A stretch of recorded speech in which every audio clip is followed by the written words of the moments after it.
ये सब इंसान खाने वाली चींटियों से घिरे आग के घेरे में फंसे थे। अगर आग का घेरा खत्म हो जाता तो सूरज निकलने से पहले ही ये चींटियां उन सबको खत्म कर देती, लेकिन तभी लड़के के दोस्त ने उसे धक्का देकर आग की सर्किल से बाहर फेंक दिया और इंसान खाने वाली चींटियों ने उसे घेर कर खा लिया। अगले ही पल लड़का अचानक चौंक कर जाग गया और पाया कि वह वापस गेस्ट हाउस के सामने आ चुका है। तभी उसे एहसास हुआ कि उसे दोबारा जीने का मौका मिला है और वह वही गेस्ट हाउस के सामने आ गया जहाँ ये हादसा होने वाला है। उसने अपने पैरों के पास चींटियां देखी तो घबराकर जोर से चिल्लाने लगा और सबको कहा कि यहाँ से तुरंत निकलना होगा, लेकिन उसका दोस्त और गर्लफ्रेंड उसे पागल समझने लगे और मजाक उड़ाते हुए बोले कि वह तो चींटियों से भी डरता है। होटल का मालिक तुरंत एक केतली में उबलता पानी लाकर सीधे चींटी के बिल में डाल देता है। ये देखकर लड़का बुरी तरह घबरा गया और उन्हें समझाने लगा कि ये इंसान खाने वाली चींटियां हैं और आज रात जरूर हमला करेंगी, लेकिन किसी ने उसकी बात पर भरोसा नहीं किया। उल्टा उसे पागल कहकर गेस्ट हाउस के अंदर चले गए। लड़के की जूनियर सहपाठी अपने कमरे में जाने वाली थी, लेकिन लड़के ने उसे चिल्लाकर रोक दिया और बोला कि वहां मत जाओ वरना छत का बीम गिरकर तुम्हारी टांग टूट जाएगी। होटल का मालिक और जूनियर दोनों उसे पागल समझने लगे, लेकिन जैसे ही उसने यह कहा छत का बीम सच में टूटकर जमीन पर गिर पड़ा। जूनियर पूरी तरह हैरान रह गई।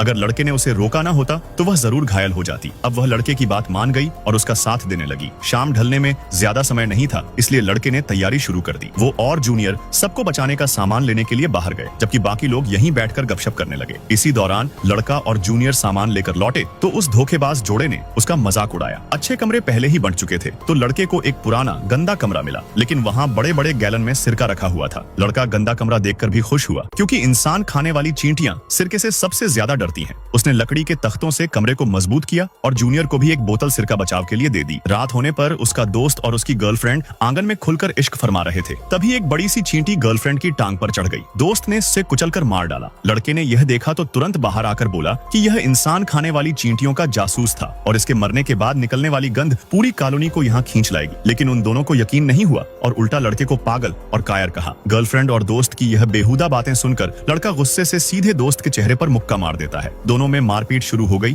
तभी होटल का मालिक आ गया और मामला सुलझाने के लिए छोटी सी पार्टी करने की बात की। वो लोग आंगन में बैठकर पीने खाने लगे और लड़का समय देख रहा था। सब मौज में पार्टी कर रहे थे। तभी अचानक बहुत सारी चींटियां उनके पैरों पर चढ़ने लगी। ये देखकर सब तंग रह गए। उसी समय लड़के का दोस्त अपने सिर पर कुछ गिरने का एहसास करता है और जैसे ही वह ऊपर देखता है उसे एक बड़ी सी चींटी दिखाई देती है और वह डर के मारे चीख उठता है। लेकिन जब सब उसकी तरफ देखते हैं तो उन्हें वहाँ कुछ नजर नहीं आता। लड़के को लगता है कि शायद उसे वहम हुआ होगा और तभी अचानक सबके सामने ढेर सारी चींटियां उनके टेबल पर चढ़ने लगती हैं। यह देखकर दोस्त एक स्प्रे निकालता है और उन पर छिड़क देता है, जिससे सारी चींटियां भाग जाती हैं। लेकिन उन्हें पता नहीं था कि आगे उनके लिए और भी डरावना हादसा होने वाला है। सब अपने अपने कमरों में चले जाते हैं और जैसे ही जूनियर लड़की अपने कमरे में पहुंचती है उसे खिड़की पर कुछ अजीब सा दिखाई देता है और वह तुरंत उस पर स्प्रे मार देती है। तभी उसके बाकी दोस्त भी वहाँ आ जाते हैं, लेकिन वह चींटी गायब हो चुकी होती है। जब लड़की कहती है कि उसने एक बड़ी सी चींटी देखी है तो कोई भी उसकी बात पर यकीन नहीं करता। एक लड़की तो मजाक में कहती है बाहर तो एक मच्छर तक नहीं है और तूने विशाल चींटी देख ली, और सब उसे पागल कहने लगते हैं। लेकिन सिर्फ वही लड़का उसकी बात पर विश्वास करता है। फिर सब अपने अपने कमरों में लौट जाते हैं। सुबह ब्रेकफास्ट के समय जब दोस्त और उसकी गर्लफ्रेंड आते हैं तो गर्लफ्रेंड के शरीर और हाथों पर लाल लाल धब्बे होते हैं, लेकिन वे लोग इसे मजाक में उड़ा देते हैं। जब दोस्त और गर्लफ्रेंड मस्ती कर रहे होते हैं तब लड़का सबको बचाने की तैयारी कर रहा होता है और जूनियर लड़की दौड़कर उसके पास आती है और उसका साथ देने लगती है। लेकिन तभी लड़के को एक एहसास होता है कि कुछ ही समय में सब भागकर एक सुनसान जगह पहुंचते हैं और तभी चींटियों का झुंड उन पर टूट पड़ता है। जूनियर लड़की लड़के को बचाने के लिए उसे धक्का दे देती है, लेकिन खुद चींटियों के झुंड में गिर जाती है और सब डर के मारे चीखने लगते हैं। तभी लड़का फिर से उसी पल में लौट आता है जहां जूनियर लड़की दौड़कर उसके पास आई थी।